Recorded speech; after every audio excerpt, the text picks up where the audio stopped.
आज हम आपको एक ऐसे युद्ध के बारे में बताएंगे जिसे सुनकर हर भारतवासी का सीना गर्व से चौड़ा हो जाएगा। ये युद्ध कोई आम युद्ध नहीं था।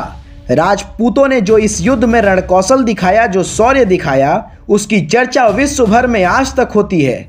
वो अलग बात है कि भारत में यह इतिहास गायब है, पर इस युद्ध के चर्चे आपको इजरायली और ब्रिटिश इतिहासकारों की किताबों में मिलेगी।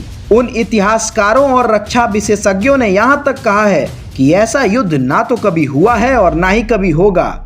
इस युद्ध की सबसे खास बात यह थी कि यह युद्ध भारत में न होकर 7 समुंदर पार हुआ था, लेकिन उस युद्ध में महागाथा राजपूत रणबांकुरों ने लिखी थी।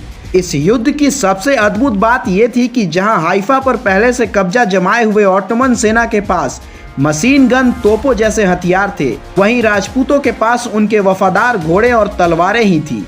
मतलब तलवारों और घोड़ों का मुकाबला सीधा मशीन गन और तोपों से था, वो भी एक अनजान जगह पर।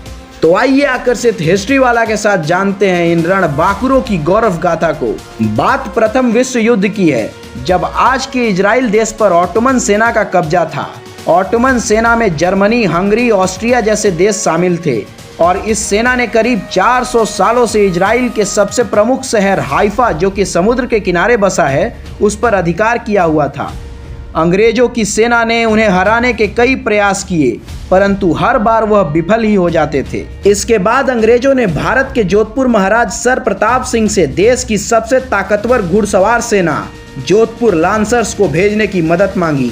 फिर मैसूर और हैदराबाद से भी मदद मांगा गया, पर हैदराबाद रियासत के सैनिक मुस्लिम थे, तो अंग्रेजों ने उन्हें तुर्कों के खिलाफ ना लड़वाकर सैनिकों को युद्ध के प्रबंधन और देखरेख का काम दिया।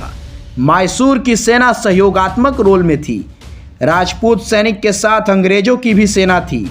वह सब युद्ध के लिए हाइफा पहुंच गए, पर जब उन्हें खबर मिली कि हाइफा शहर में भारी ऑटोमन सेना तैनात कर दी गई है, तो इसे सुनकर अंग्रेजी सेना पीछे हट गई और राजपूतों की सेना को भी भारत वापस चलने को कहा। परंतु मेजर दलपत सिंह शेखावत ने कहा, हम राजपूत हैं, अगर एक बार युद्ध में केसरिया बाना पहनकर निकल जाते हैं तो हम जीतकर या वीर गति को प्राप्त होकर ही वापस आते हैं। सेना को संभालने का दायित्व पूरी तरह मेजर दलपत सिंह के पास था।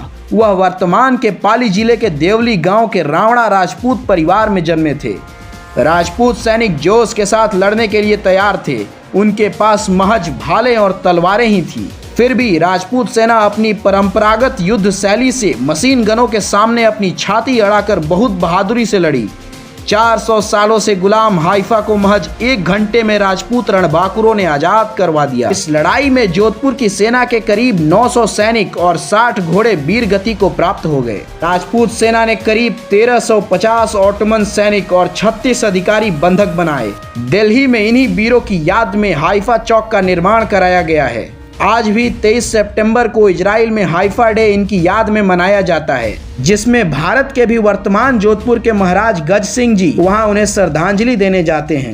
राजपूतों के पराक्रम ने बहादुरी का नया आयाम लिख डाला। ब्रिटिश इतिहासकारों का कहना है कि ऐसी शौर्यपूर्ण जंग ना तो कभी लड़ी गई थी और ना ही कभी इतिहास में लड़ी जाएगी। इन वीरों की आत्माओं को सत सत नमन। धन्यवाद।